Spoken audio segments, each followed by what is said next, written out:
कहाँ चलेंगे भैया? आपकी रिक्शा में तो सामान भरा हुआ है, मैं बैठूंगा कहाँ पर? भैया आपको ना इस टाइम पे कोई और ई रिक्शा मिलेगा नहीं। अगर आपको ठीक लगे तो आप यहाँ मेरे बगल में आके बैठ जाइए। ठीक है, बैठ जाता हूँ।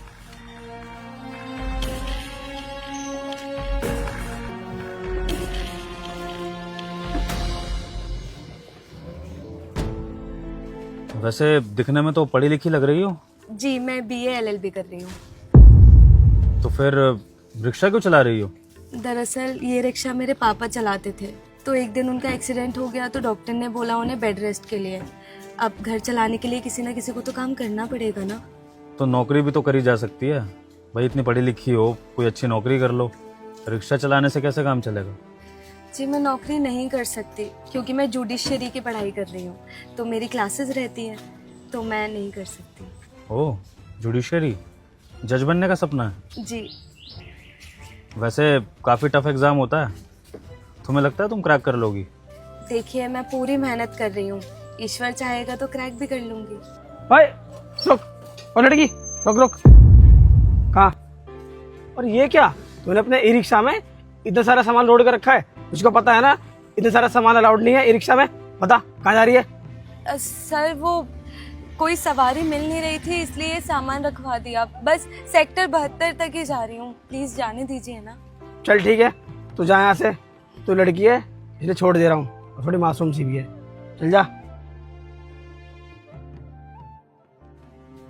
वैसे काफ़ी आराम से जाने दिया पुलिस वाले ने, कुछ कहा नहीं? जी, वो क्यों कहेंगे, उनका तो काम है ना ये काम करना, तो बस ऐसे नहीं बोलते वो। बस ये रहा मेरा ऑफिस। आप? हाँ जी।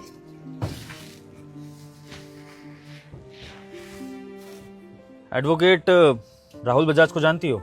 हाँ हाँ, उनका नाम किसने नहीं सुना, वो तो पूरे शहर में मशहूर लॉयर है, और मैंने सुना है कि हर LLB स्टूडेंट उन्हें असिस्ट करना चाहता है। उन्हीं के ऑफिस में काम करता हूँ मैं, असिस्ट करता हूँ उनको। ये लो।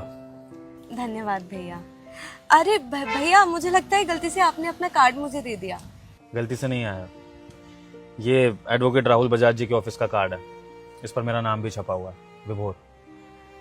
तुम चाहो तो हमारे ऑफिस में ज्वाइन कर सकती हो, क्योंकि तुम्हारे जैसी होनहार लड़की की इस ऑफिस में सबसे ज़्यादा ज़रूरत है। और देखो, सच बताऊं तो तुम्हारा सपना बहुत बड़ा है, लेकिन ये रिक्शा चलाकर कोई सपना पूरा नहीं होगा। सपना तो छोड़ो, तुम्हारे घर के खर्चे भी नहीं निकलेंगे। इसलिए बेहतर है कि इस ऑफिस में आ जाओ और अपनी लाइफ को सेट कर लो। मैं जानता हूँ कि तुम्हारा ये जज बनने का सपना है, लेकिन ये सपना बहुत मुश्किल है, बहुत ज़्यादा। मेरा भी था सपना जज बनने का। जुडिशरी के एग्ज़ाम में मैंने अपने सालों बर्बाद कर दिए थे, पर मैं जानता हूँ कि जब सपना टूटता है तो कितना बुरा लगता है। देखिए, आप ये रिक्शा चला के कितना कुछ सह रही होंगी, धूल मिट्टी, गर्मी, बारिश, धक्के खाना, लोगों की बातें। तो मुझे लगता है कि आप इस सब के लिए नहीं बनी हैं। आपको एक अच्छी नौकरी पकड़ लेनी चाहिए। और एक बात बोलूं, एक औरत का दुख मैंने बड़े पास से देखा है। मेरी विधवा माँ ने मुझे बचपन से पाल पोस कर बड़ा किया, पढ़ाया लिखाया, और कैसे कैसे मुझे इस काबिल बनाया कि मैं नौकरी कर सकूं, ये मैं जानता हूं। इसलिए मैं चाहता हूं कि आप वो सब चीज़ें ना सहें जो मेरी माँ ने सही, और सही टाइम पे अपनी लाइफ का सही डिसीजन ले लें। भैया, आपने वो कहावत सुनी है, लोहा जितना ज़्यादा तपता है ना उतना ही मजबूत बनता है। देखिए, आपने बिल्कुल ठीक बोला, रिक्शा चलाकर मैं कुछ ज़्यादा नहीं कर पाऊँगी, पर अगर मैं ये नौकरी ज्वाइन कर लूँगी तो मैं अपना सपना पूरा नहीं कर पाऊँगी, मैं सीमित हो जाऊँगी, और जो मेरा एक सपना है वो अधूरा रह जाएगा। मुझे नहीं पता कि आपको क्या लगता है, पर मुझे पूरी उम्मीद है कि मैं अपने पापा का सपना पूरा करके रहूँगी, और अपना भी। और अगर कोई भी सपना पूरा करना होता है तो सेक्रीफाइस तो करने होते हैं ना।